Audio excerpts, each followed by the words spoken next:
我这几天就在琢磨选一棵让它结个果荚儿吧。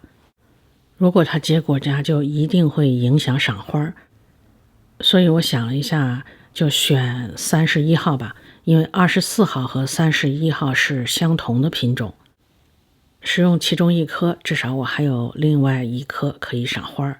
31号是作为母本，副本就选这两个吧。这棵叫做黄金豹，它的花有很多的斑点，粉色的是槟榔西施，有香味儿。这棵开了3朵，从最后面这一朵取花粉粒儿，原因就是它在最后边，对赏花的影响小一些。花粉团就在它这个鼻子头上，用这个棉签轻轻地把它蹭下来，假装是虫吧，站在这上头还挺牢的。我需要把这个盖儿给它拿掉，有2粒黄黄的，就是花粉粒儿。其实是有很多的花粉，但是它就组合成了这么2个花粉团，也就是2粒儿。拿走花粉团之后的河蕊柱的头上凹进去一块，就相当于鼻头没了。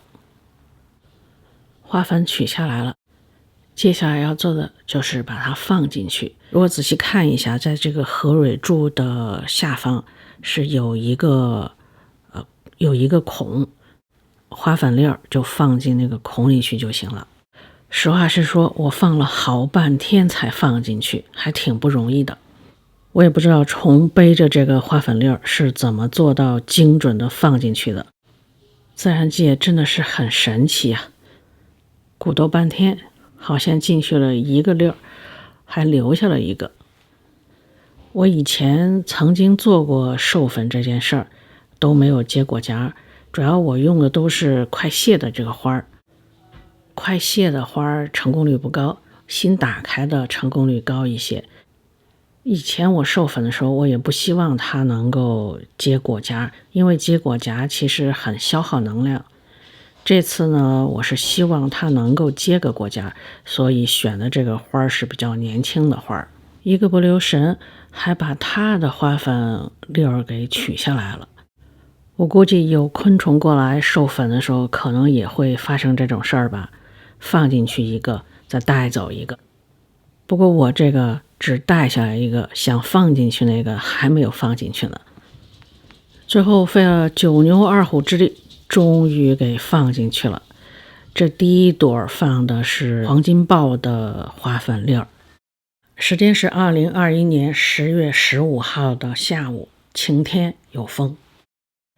我计划给2朵花授粉，第2朵花的副本就是这个粉红色的槟榔西施，也是选了比较靠后的一朵花。一碰它的花粉还给掉了，不过又找着了。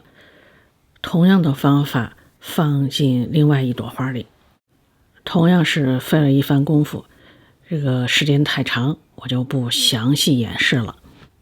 觉得棉签可能不好使，还画了个牙签，最终是把它放进去了。这朵花放的是槟榔西施的花粉。这2朵授粉是否成功，应该几天之内就能够看出来。如果没有成功，还有好几朵花可以试，所以第一次先选了2朵花，还是放回原来的位置，等待结果。虽然费了半天劲儿才给弄好，但却有点意犹未尽。这3颗小白花也给它们授个粉吧。不过这些花已经开了很长时间了，可能成功率不高，但是试试吧。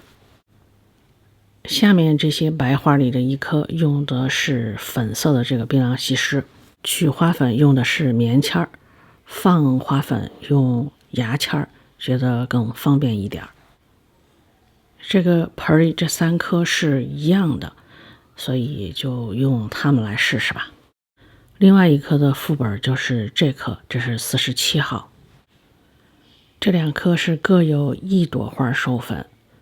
这个盆里是有3颗，原本只打算给2颗授粉，因为第3颗就只剩下1朵花了，那花看上去也快谢了，没打算给它授粉。结果不小心碰下来一个花粉粒儿，是相同品种的花粉粒儿，想说闲着也是闲着，给它吧。所以盆里的3颗都有花授粉。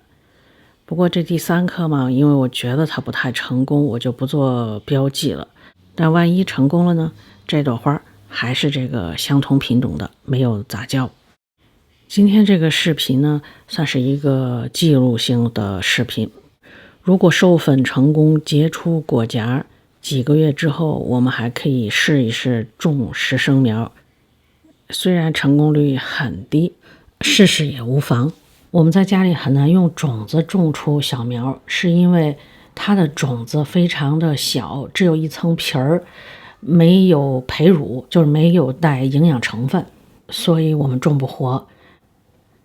在自然界的解决办法就是这个种子要遇到共生菌，为它提供营养物质，它就能够成活了。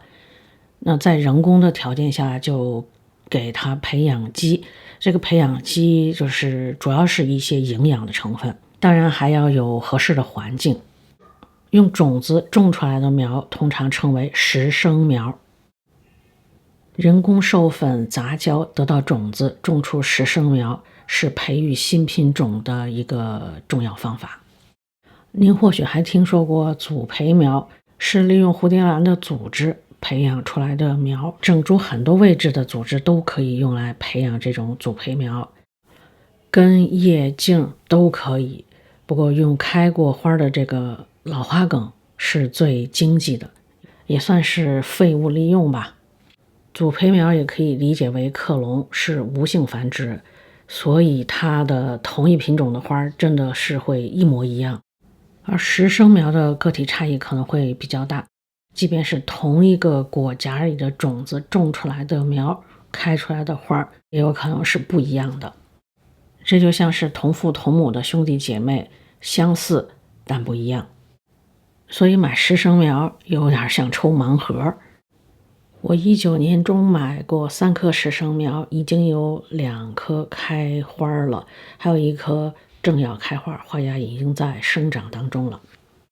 我确定它们是实生苗，是因为我买的时候标注了双亲，但是并没有说我买的这个苗会开成什么花色。我刚刚说的3颗实生苗就是12、13、14，13正开着花，我也曾想过要不要用它，但是想一想，算了，就这么1颗，挺金贵的，别折腾它了。这是14，叶子不错，还没开过花。哎，它新出来这个芽怎么看着像叶子？希望不是个侧芽，我更希望是个花芽，因为还不知道是什么花色的。12开过1次花了，感觉又在出芽，